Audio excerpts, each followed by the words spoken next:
So before we get started on this week's episode, let me tell you about our presenting sponsor, Hunt to Harvest. If you're looking to get an upgrade or update on your hunting apparel, then hunttoharvest.com is where you need to go. Well, right now you can go check out their spring 2023 collection where they have numerous shirt designs for both turkey hunters as well as fishing. Also, they have a sale going on right now with their long sleeve shirts. So if you're wanting to get a head start on your winter collection, hunttoharvest.com has it all ready for you. And they still have that mystery box special going on where you can get 3 shirts chosen at random sent to you for just $33. Be sure when you go to checkout to use that promo code RADNEY18923. That's RADNEY18923 for even more savings at checkout at hunttoharvest.com.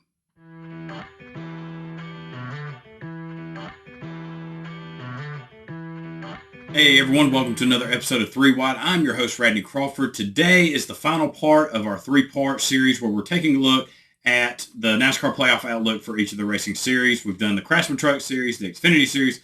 Now we move on to the big show, the NASCAR Cup Series. And diving right into it, the drivers who are locked in on wins right now is 3-time winners William Byron, Kyle Busch, as well as 2-time winner Kyle Larson. You then have 1-time winners such as Ryan Blaney, Martin Truex Jr., Denny Hamlin, Christopher Bell, Tyler Reddick, Joey Logano, and Ricky Stenhouse Jr.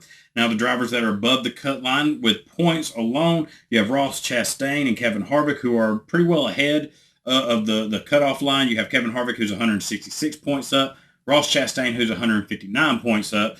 Then it goes to Brad Keselowski, 96 points above, Chris Buescher, who's 86 points above, Bubba Wallace, who's 27 points above, and Daniel Suarez just 6 points above that cut line. And so we still got a ways to go, still got 11 races before the cutoff, but things are starting to tighten up again, much like they did last year. Below the cut line, you have Alex Bowman, who is 6 points below, Ty Gibbs, who is 15 points below, Austin Cindric, 33 points, Michael McDowell, 35 points, and then Corey LaJoie, who's 39 points below. And what's most interesting, if the playoffs started today, 5 of last year's playoff drivers would not make the cut. Drivers such as Austin Cindric, Alex Bowman, Austin Dillon, Chase Elliott, as well as Chase Briscoe. Now, for Briscoe, Elliott, and Dillon, they've been hit with penalties. Chase has been out with injury, as well as the most recent suspension.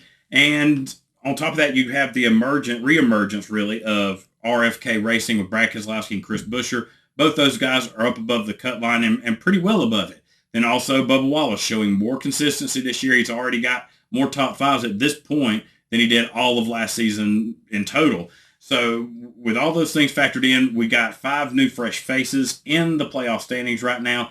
And what's been most impressive for me is Ricky Stenhouse Jr. After his Daytona 500 win, I, like a lot of people, would have thought, okay, well, he's just going to, as long as we don't have any, go past 16 winners, he's going to coast into the playoffs. He'll probably be eliminated in the first round. This 47 car in JTG Daughtry Racing alone, they have been much more competitive this year. Ricky is keeping this car in the top 10 pretty consistently week in and week out.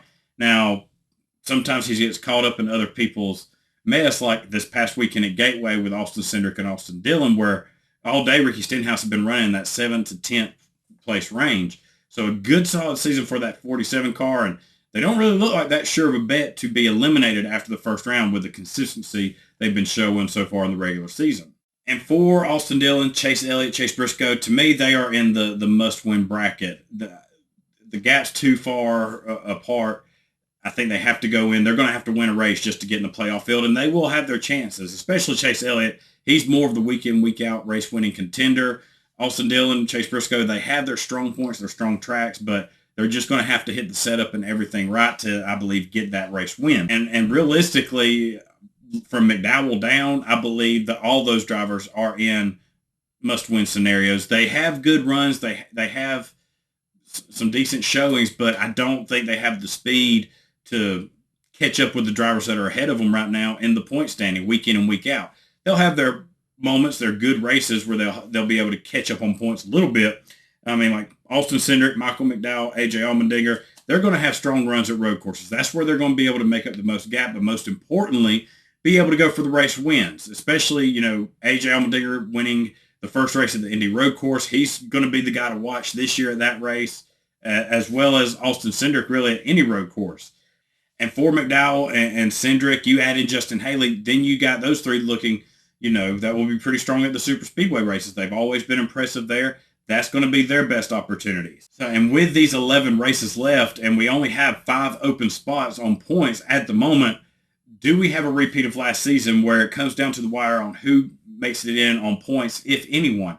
There's plenty of opportunities for an upset on this schedule right now. You still have the 2 super speedway races, Atlanta Motor Speedway and Daytona, which will be the regular season finale. So if you're going into that race without a win and you have no hope of making it on points, that's where you're going to see some Hail Marys get thrown, and that's where you saw Austin Dillon last year get that win when he was able to make his way through that massive wreck into turn 1 when it started raining. But you also have 4 road courses still on the schedule, including the Chicago Street Race, where nobody knows what to expect with that. The prediction is just mass calamity, just a chaotic race. And if that's the case, and a lot of the guys that are running up front get taken out, it's going to open the door for drivers towards the back of the pack, maybe like a Michael McDowell, maybe like a Corey LaJoie, to get up there and mix it up. It may give Chase Briscoe an opportunity. He's very strong at road courses, like I said, to come away with a win and put himself into the playoffs. And even a track like New Hampshire, you can't write off as a guaranteed win for one of the top drivers in the standings. Look, a couple of years ago, Eric Almirola goes out there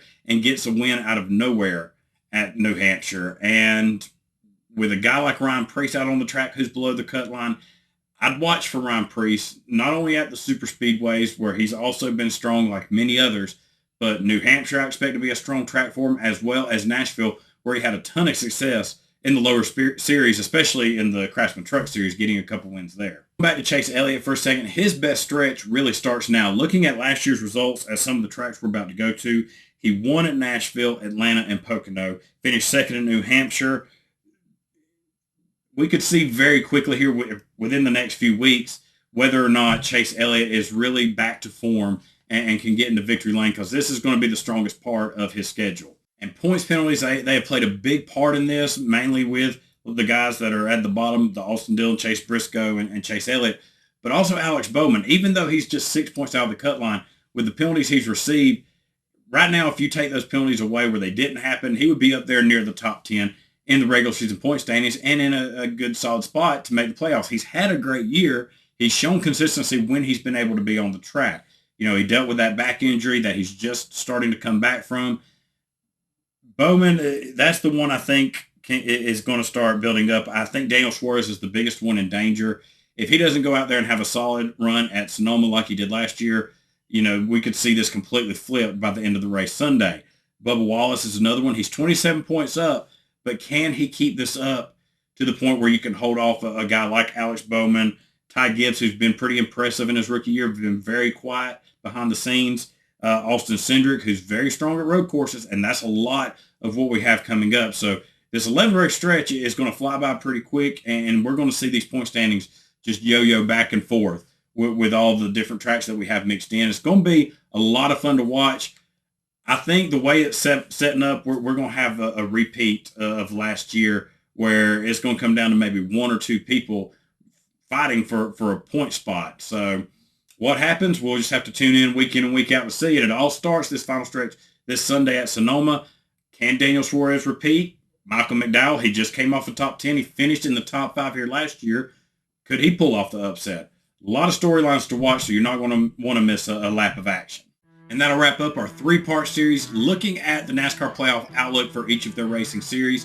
We'll probably come back here in a few weeks and revisit this topic after we got a few more races under our belt. But until then, hope everyone has a wonderful rest of their week, enjoys this weekend's races at Sonoma. We'll be back next week with more great content for you here at 3 Wide, and we'll see y'all then.